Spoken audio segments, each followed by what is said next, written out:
Dr. DeMott here with Module 5, Learning from a Case Study. In this module, we're going to be talking about manual analysis rather than static analysis, like we talked about last time, and the components of that are the process, the techniques, and of course the case study itself.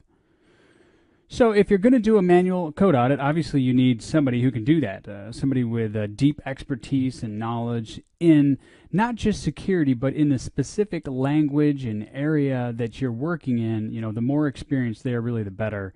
And you can use that person or those people to help train others, which is really the preferred way to do it, because ideally as your security development lifecycle matures and as your company grows and everything, you want to embed security engineers along with every major component. But not every company has that. You may be too small, you may be just they're too busy, you don't have all the expertise you need in-house.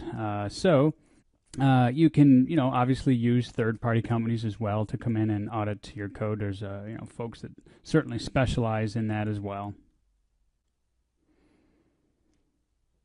Just like with static and dynamic analysis, manual analysis can be broken into a multi-part process. The first bit is called the pre-assessment, and it includes planning and scoping the review, as well as collecting any initial information and documentation you might need.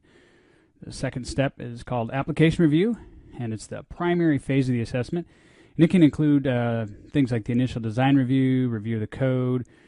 You could complete it with live testing if you need to do that as well. The review isn't any sort of rigid, structured, super disciplined thing, because as the pen testers are reviewing the code, they're going to be learning as they go about and maybe cycling back through different bits of design review versus code review versus testing. And the third stage is called the documentation analysis, and it involves collecting the results of the review as well as helping others evaluate the meaning of what was done and what the results are and what the risk is to your product and your company.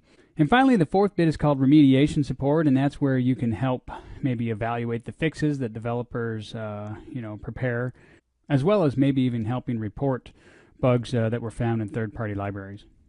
And one of the things I should mention that's very important is, is it just one cool bug, or is it a broad look? Understanding the type of pen test, that the customer is looking for, whether it's an internal customer or, if you're doing it as a consulting practice. Either way, understanding what they want out of the review is really important.